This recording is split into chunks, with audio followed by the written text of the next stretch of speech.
Hello and welcome back to my channel. My name is Yoder of Coriander Quilts, and today we are making the next block in our Sunny Patches block of the month. The block for this month is going to be the Sunny Friendship Star. So let's just dive right into this block. You can head over to my blog, corianderquilts.com, and print out your pattern. Last month, I mentioned that I like to print these out ahead of time and then go through and mark what fabrics I'm using if I happen to be doing a pattern where I'm not using the fabrics that are listed. And one of you had a great comment and suggested that instead of writing all of the names so that you would know which fabric you're using, is just to take a little snip of the fabric and just put it right over top, and then you'd know exactly which fabric you are using in place of these. Now, of course, that is only if you are using different fabrics than Sunwashed fabrics for this sew along, but I thought that was such a great tip. If you're new to this sew along, I will have this pattern linked down below so that you can find it easily, as well as all of the patterns that have been released so far for this block of the month. Now, let's start talking about the piecing. This is a Friendship Star block, as I mentioned, and it is really composed of squares and half square triangles. So if you are familiar with making those units, you will not have any problems with this block. And of course, just like in the previous patterns, you could opt to skip this center, just like you see over here, and put a solid square in place of the smaller piecing. This is a great option if you are a beginner quilter and you want to simplify your block just a little bit further. If you are doing that, you're just going to look for the stars throughout this pattern. You'll see them here and there, and just follow those instructions, and that will have you skipping the smaller piecing. For this tutorial, I am going to be piecing the block just as you see here using the Sunwashed fabrics. I have everything cut and labeled so we can start piecing. The first thing that you see we're doing is making half square triangles using the B and the D squares. So I'm just going to go ahead and pull those down here. Those are my D's and then my B's, and these are going to result in these little half square triangles that you see in the center. We will mark our diagonal line on the back of our D squares here. Now, if you have a different method that you like using for half square triangles, by all means, go ahead and utilize that method. I often use diagonal seam tape when I am piecing half square triangles, but because I write my instructions in my patterns so that they work for everybody, that means that I am doing my tutorials based on the way my instructions are written. But feel free to change those up if you have a different method you like using. And if you aren't familiar with diagonal seam tape, I do have a tutorial where I showed how I utilize that for making half square triangles or flying geese, and it eliminates having to draw these diagonal lines. I will link to that tutorial below because it's a helpful tool to know that we can use if we want to. So the first thing that we're going to do after we mark those diagonal lines is to place those right sides together with our B squares. We're going to take this to our sewing machine and sew 1/4 inch away from the drawn diagonal line. Now you could mark those lines if you preferred. I go back and forth. Sometimes I'll mark just the center, and sometimes I'll mark the actual sewing lines. So whichever method works better for you. Let me go get those sewn up and show you our next steps. These two half square triangles are complete. They are pressed towards the dark fabric, which you see noted right here. And I also have trimmed these two down to 1.5 inches square, which is what the remaining two need to be trimmed down. I thought I would share that with you on camera so that if you have any questions about how to trim these, maybe you'll find this helpful. As I was pressing these half square triangle units, I was thinking about the many different ways that I actually go about making half square triangles. You heard me mention just moments ago about using diagonal seam tape, drawing one diagonal line, drawing two diagonal lines, and there are even other ways that I have made half square triangles before. If you think it would be helpful to have a video where I round up just maybe a number of ways that we can make half square triangles, let me know in the comments, because I know that I appreciate knowing a lot of different ways to make them so that I can kind of tailor what works best for me. So if you're the same way, let me know. But let's move on to trimming these. I am using my Quilters Select ruler. This is an 8.5-inch square ruler, and I have really been enjoying this specific brand of ruler. It is grippy across the whole back of the ruler, which is a little bit different than some of the other brands that might just have portions of the ruler that are grippy. That means that this really sticks to your fabric nicely, and I don't have any problem with it wiggling around. I have heard people say they don't like that as much, that it's so grippy, but for me personally, I've really been enjoying this kind of ruler. So that's what I am using. And I am going to be trimming right here on this corner. This is my 1/2 inch. I can easily see where the 1/2 inch is around the perimeter of this ruler on this side right here.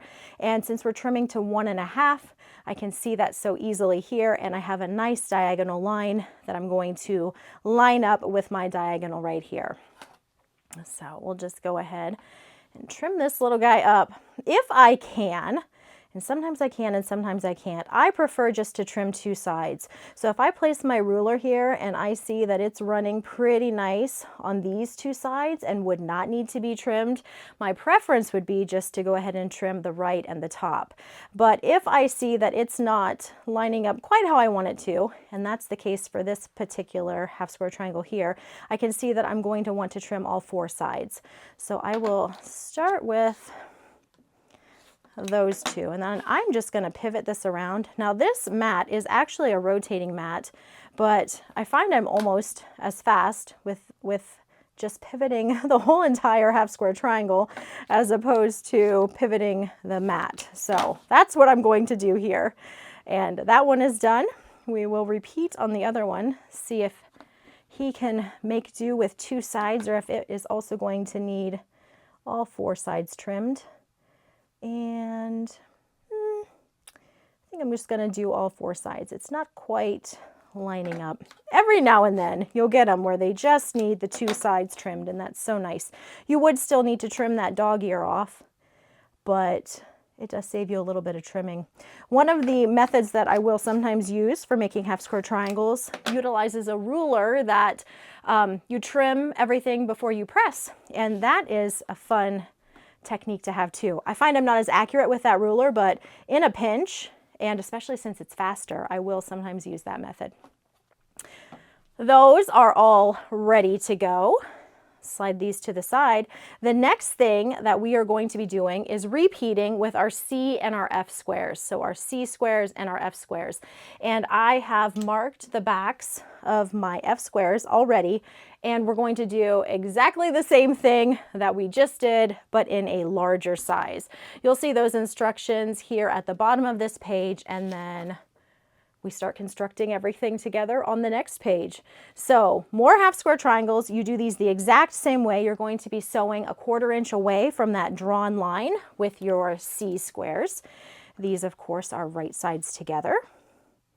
And then these are getting trimmed to 3.5 inches square.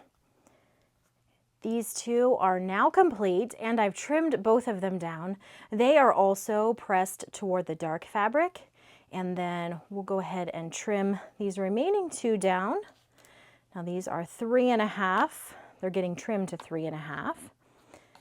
And they get trimmed pretty much the same as the first ones did. I'm using same ruler, just cutting at 3.5 rather than 1.5. And you can see on my ruler here, I've got the 1/2 inch around my perimeter. The diagonal line is running here, and I can easily see where my 3.5 is at. You can use any ruler that you find handy for yourself to trim these down.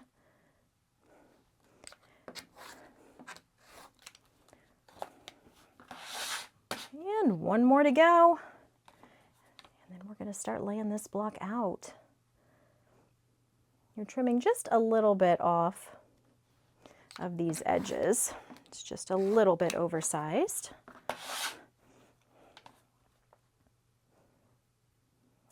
And none of these lined up nice that I could get away with trimming just 2 sides. So all 4 sides it is. Those are done. The little guys are done.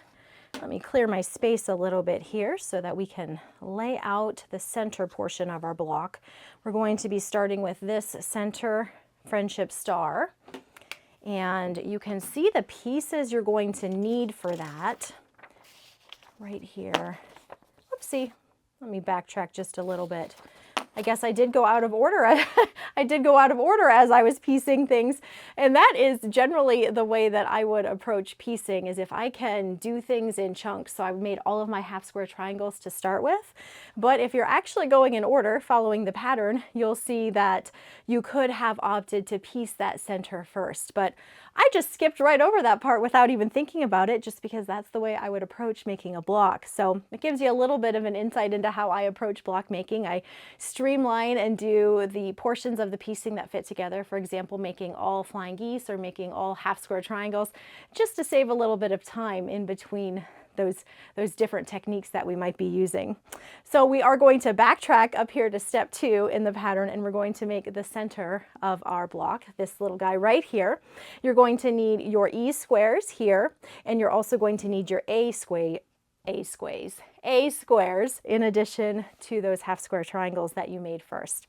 And we will lay these out, and then you will sew together the rows, the pieces into rows, and then the rows together to complete the center. So this is what this is going to look like. You grab that A piece and put these around here. Sometimes you have to give those a little rotate to get them going the right direction. And just like so. And then you will sew together your horizontal rows, and then you'll sew together the rows to complete the block. Following the pressing instructions, you're going to be pressing towards the solid squares.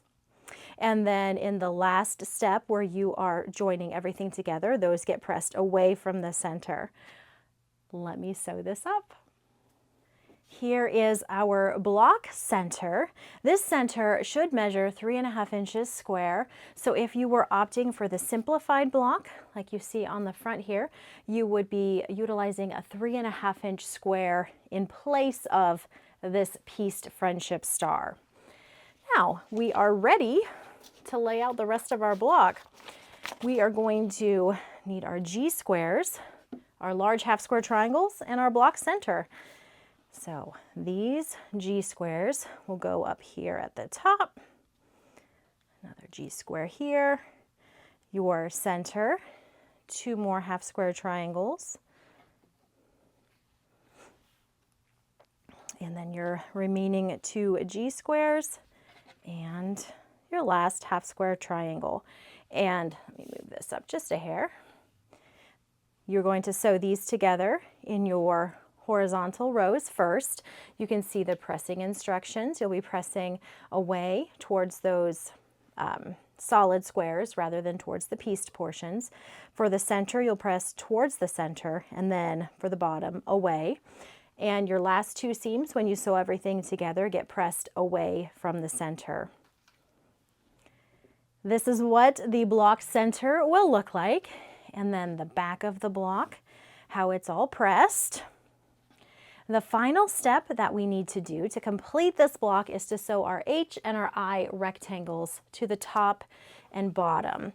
So first, the H rectangles will go on these sides, and then once you've sewn those on, the I rectangles will go on the top and the bottom, and these all get pressed away from the center. Once you have sewn those onto your block should measure 12 by 12. I like to mention this every time we get to this part, that you want your unfinished block measurement to be 12 inches square, not 12.5 like what we normally see, but 12 inches. They will be 11.5 inches square finished once they're sewn into the quilt. So this is accurate here, 12 by 12. And we'll get this sewn up and see how this looks. And one Sunny Friendship Star block is complete. It turned out just as cute as I thought that it might. I think it's going to look beautiful in our quilt. Here is the Sunwashed version, and then we also have the Beautiful Day version. I'm so excited about how both of these quilts are coming together. I think this has been such a fun sew along. I thank you so much for joining in. If you have any questions, please leave them for me in the comments below and I will get those answered for you. And I hope you just love sewing up your Sunny Friendship Star block. Have a wonderful rest of your day.